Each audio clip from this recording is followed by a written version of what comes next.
മക്കളെ, അപ്പൊ വിഷ്ണു സാറാ ദേ പിന്നെയും വന്നിരിക്കുക. ഞാനേ നിങ്ങളോടൊരു ഇന്ന് തുടക്കത്തിൽ നമുക്കൊരു കഥ പറഞ്ഞു തുടങ്ങാം. കഥയൊന്നുമല്ല, നിങ്ങൾ സാധാരണ ചെയ്യാറുള്ള ഒരു കാര്യമാണ്. നിങ്ങൾ ഇതുപോലെ ഒരു വൈകിട്ട് ഒരു ദിവസം ഈവനിങ് ഇങ്ങനെ ഇരിക്കും, വീട്ടിൽ ഇങ്ങനെ ഇരിക്കുമ്പോൾ ലേസ് തിന്നാൻ തോന്നി. എന്ത് തോന്നി? ലേസ് തിന്നാൻ. എനിക്കൊക്കെ ലേസ് തിന്നാൻ തോന്നി, എനിക്ക് അപ്പം തിന്നണം അങ്ങനെ. അപ്പൊ നിങ്ങൾക്ക് കടയിൽ ചെന്നു. ഇപ്പം നിങ്ങൾ ചേട്ടനുണ്ട്, അനിയത്തി ഉണ്ടെന്ന് വെച്ചു. നിങ്ങൾ രണ്ടുപേരും കൂടെ ചെല്ലുന്നു, കടയിൽ ചെല്ലും. 5 രൂപയുടെ 2 പച്ച ലേസ് നിങ്ങൾ വാങ്ങി. അനിയത്തിക്ക് ഒരെണ്ണം, അവർക്ക് നമ്മൾ ഒരെണ്ണം കൊടുത്താൽ മതിയല്ലോ, ഏത്. അവൾക്കൊരു ഓറഞ്ച് ലേസും വാങ്ങി. 5 രൂപയുടെ ഒരെണ്ണം. കുറച്ച് അങ്ങോട്ട് നിന്നപ്പോൾ ഇവള് പറയുവാണ്, എനിക്ക് ആ ലേസ് വേണ്ട, എനിക്ക് പോയിട്ട് എനിക്ക് ലേസ് വേണം, എനിക്കൊരു ഒരു പോപ്പിൻസ് മതി, രണ്ടുകൂടെ ഒരു പോപ്പിൻസ് മതി എന്ന് പറയും. നിങ്ങളപ്പോ തിരിച്ച് കടക്കാരന്റെ അടുക്ക വരുന്നു, ഈ 5 രൂപയുടെ ലേസ് കൊടുക്കുന്നു, 2 രൂപയ്ക്ക് ഒരു പോപ്പിൻസ് വാങ്ങുന്നു. ഇപ്പൊ നിങ്ങൾ പറ, ആദ്യം മുതൽ നിങ്ങൾ എത്ര രൂപയുടെ ട്രാൻസാക്ഷൻസ് അവിടെ ചെയ്ത്? പെട്ടെന്ന് പറയണം, ഒരു 2 സെക്കൻഡ് ടൈമിനുള്ളിൽ പെട്ടെന്ന് ആലോചിച്ച് പറയാമോ? ഇതാണ് എന്റെ ചോദ്യം. കണക്ക് കൂട്ടി നോക്കാനൊന്നും സമയമില്ല. ആ, 1, 2, പോയി കഴിഞ്ഞു.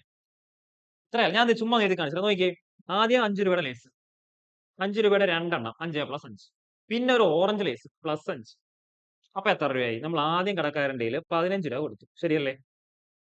ശരിയാണ്. അത് കഴിഞ്ഞിട്ട് നമ്മൾ ഈ 15 രൂപയും കൊണ്ട് തിരിച്ചു വന്നു. 15 രൂപയുടെ 3 ലേസും കൊണ്ട് വന്നു. ഒരു ലേസ് നമ്മൾ തിരിച്ചങ്ങ് കൊടുത്തു. അപ്പൊ -5 തിരിച്ചു കൊടുത്തു. അപ്പൊ എത്ര രൂപയുണ്ട് കയ്യില്? 10 രൂപ. പിന്നെ നമ്മൾ എന്ത് ചെയ്തു? 2 രൂപയ്ക്ക് എന്ത് വാങ്ങി? പോപ്പിൻസ് വാങ്ങി. അപ്പോൾ 10, പിന്നെയും 2 രൂപ ചെലവായി. ടോട്ടലി 12 രൂപയുടെ സാധനമാണ് നമ്മൾ വാങ്ങിയത്. ശരിയാണോ? അപ്പൊ ഇന്നത്തെ എന്റെ ഉദ്ദേശം എന്താണെന്നറിയോ? നിങ്ങളെ കുറച്ച് കണക്ക് കൂട്ടാനും കുറയ്ക്കാനും പഠിപ്പിക്കുക. അതും സാധാരണ നമ്പേഴ്സ് അല്ല, നെഗറ്റീവ് നമ്പേഴ്സും വരും. അതാണ് മെയിൻ. ദേ, ഞാൻ ഒരു എക്സാമ്പിൾ കാണിച്ചു തരാം. എടാ പിള്ളേരെ, -5 + 2. ഇത്രയുള്ള എന്റെ ചോദ്യം. പലയിടത്തായിട്ട് നിങ്ങൾ കണ്ട് നിങ്ങൾക്ക് ഒരുപാട് പേർക്ക് അറിയത്തില്ല. എനിക്ക് നന്നായിട്ട് അറിയാം. നിങ്ങൾക്ക് അറിയത്തില്ലടാ. അതാ അറിയത്തില്ല. -5 + 2. ഇതാണ് എന്റെ ചോദ്യം. നിങ്ങൾ എന്തോ ചെയ്യും? ഞാൻ പറഞ്ഞു തരാം. നോക്കിക്കേ. അടുത്ത കണക്ക് നിങ്ങൾ പറയും. ഈ ഒരു കണക്ക് ഞാൻ പറയും, അടുത്ത കണക്ക് നിങ്ങൾ പറയും. എടാ, ഒരു കണക്ക് സാറ് പറയും, അടുത്ത കണക്ക് നിങ്ങൾ പറയും. ദേ നോക്കിക്കോ. -5 + 2. ഇവിടെ 2 നമ്പറുകളുണ്ട്. ശരിയല്ലേ? സിമ്പിൾ ആയിട്ട് പറഞ്ഞുതരാം. 5ഉം ഉണ്ട്, 2ഉം ഉണ്ട്. 5ന്റെ മുൻപിൽ ഒരു സൈൻ കണ്ടോ? ഇതാണ് മൈനസ്. 2ന്റെ മുൻപിൽ ഒരു സൈൻ കണ്ടോ? അത് പ്ലസ്സാ. അപ്പൊ നമുക്കറിയാം, ഒരു സംഖ്യയുടെ, ഒരു നമ്പറിന്റെ മുൻപിൽ കിടക്കുന്നത്, ഫ്രണ്ടിൽ കിടക്കുന്നത് ഏത് സൈൻ ആണോ, ഏത് ചിഹ്നമാണോ, അതാണ് ആ സംഖ്യയുടെ ചിഹ്നം. അത്രയും മനസ്സിലായോ? ഇത്ര ഓക്കെ ആണോ? ഇപ്പോൾ 5ന്റെ മുൻപിൽ കിടക്കുന്നത് മൈനസ് ആണ്. അപ്പൊ 5ന്റെ സൈൻ ചോദിച്ചാൽ നിങ്ങൾ അപ്പൊ പറയണം മൈനസ്. 2ന്റെ സൈൻ എത്ര? പ്ലസ്. ഓക്കെ, അപ്പൊ അത് മനസ്സിലായി. പിന്നെയും നമ്മൾ പറയുന്നു, 2 നമ്പേഴ്സ് ഉണ്ട്, 5ഉം ഉണ്ട്, 2ഉം ഉണ്ട്. 5 ഒരു വലിയ നമ്പരും 2 ഒരു ചെറിയ നമ്പരും അല്ലേ? ശരിയാണേ. പക്ഷെ ഇവിടെ 5ന്റെ മുൻപിൽ മൈനസും 2ന്റെ മുൻപിൽ പ്ലസും. ഞാൻ ഇവരെ ഒന്ന് റീഅറേഞ്ച് ചെയ്യാൻ പോവാണേ. ഞാൻ ആദ്യം ചെയ്യാൻ പോകുന്നത്, പ്ലസ് ആയിട്ടുള്ള നമ്പേഴ്സിനെ ആദ്യം എഴുതും. ഇവിടെ 2 അല്ലേ പ്ലസ്. ഇപ്പൊ 2നെ വെറുതെ എഴുതി. അപ്പൊ അതെന്താടോ ഇയാള് 2ന്റെ മുമ്പിൽ പ്ലസ് ഇടാഞ്ഞത്? 5ന് മുമ്പിൽ മൈനസ് ഇട്ടു, 2ന്റെ മുമ്പിൽ പ്ലസ് ഇട്ടില്ല. എടാ, പ്ലസ് ആണെങ്കിൽ ഇടേണ്ട കാര്യമില്ല.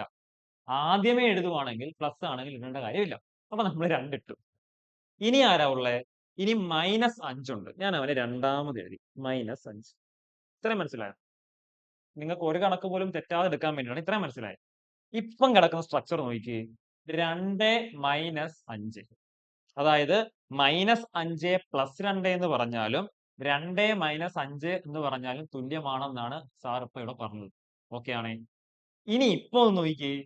ചെറുതീന്ന് വലുത് കുറയ്ക്കാൻ നമ്മളോട് പറഞ്ഞേക്കുവാ. ആ ആ ആ ആ. "എടാ പോടാ മോനെ" എന്ന് ആര് പറയും? നമ്മള് പറയും. നമ്മുടെ ഒരു സ്വഭാവം എന്താണെന്നറിയോ? നമ്മളെ വിളിക്കുവാണ്. "എടാ മോനെ ഇങ്ങോട്ട് വന്നേ." അപ്പൊ നമ്മള്, "ആ, നീ ആരാ അത് പറയാൻ?" നമ്മളെ ഇങ്ങോട്ട് വിളിച്ചാൽ നമ്മൾ തിരിച്ച് അങ്ങോട്ട് പോയാണ് നമുക്ക് ശീലം. ഏത്? നമ്മളോട് ഒരു സാധനം ചെയ്യരുതെന്ന് പറഞ്ഞാൽ ചെയ്ത് നോക്കാതെ ഒരു സമാധാനവും നമുക്ക് കിട്ടത്തില്ല. ഇവിടെ നോക്കിക്കേ. 2 - 5. ചെറുതീന്ന് വലുത് കുറയ്ക്കാനാ നമ്മൾ പറഞ്ഞത്. നമ്മളോട്. നമ്മളെന്തോ ചെയ്യും? വലുതീന്ന് ചെറുത് കുറയ്ക്കും. വലുതീന്ന് ചെറുത് കുറയ്ക്കണം. ചെറുതീന്ന് വലുത് കുറയ്ക്കാൻ പറഞ്ഞാൽ ഇതാണ് എന്റെ സൂത്രം. ചെറുതീന്ന് വലുത് കുറയ്ക്കാൻ പറഞ്ഞാൽ വലുതീന്ന് ചെറുത് കുറച്ചിട്ട് മൈനസ് ഇടണം. ഒന്നൂടെ. ചെറുതീന്ന് വലുത് കുറയ്ക്കാൻ പറഞ്ഞു 2 - 5. നമ്മൾ വലുതീന്ന് ചെറുത് കുറയ്ക്കും. 5ൽ നിന്ന് 2 കുറയ്ക്കും. 5ന്ന് 2 പോയാൽ 3ആ. മൈനസ് ഇട്ടു, പരിപാടി കഴിഞ്ഞു. മൈനസ്. അപ്പൊ ഒന്നൂടെ.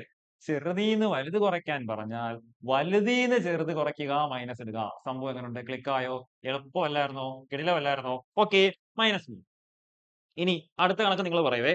-3 + 1. എടാ പിള്ളേരെ നിങ്ങൾ പറ, നിങ്ങളെ കൊണ്ട് പറ്റും. നിങ്ങളെ കൊണ്ട് പറ്റിയില്ലേ പിന്നെ ആരെ കൊണ്ടാടാ പറ്റുന്നേ? സെറ്റ് അല്ലേ? ദേ നോക്കിക്കേ.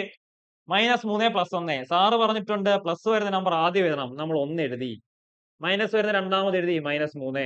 1 - 3 ചെറുതീന്ന് വലുത് കുറയ്ക്കാൻ പറഞ്ഞു. എടാ നമ്മൾ വലുതീന്ന് ചെറുത് കുറയ്ക്കും. 3ന്ന് 1 കുറയ്ക്കുമ്പോ 2. മൈനസ് ഇട്ടു, ഉത്തരം കഴിഞ്ഞു. നേരത്തെ തന്നെ കാട്ടി സ്പീഡായോ? എടാ സ്പീഡായോ? ഇത്രേ ഉള്ളൂ കണക്ക്. സിമ്പിൾ അല്ലായിരുന്നോ? അടിപൊളിയല്ലേ? ഇത്തരം ഒരുപാട് കണക്കുണ്ട്. ഒരുപാടെണ്ണം. ദേ നോക്കാം, പിടിക്കാം.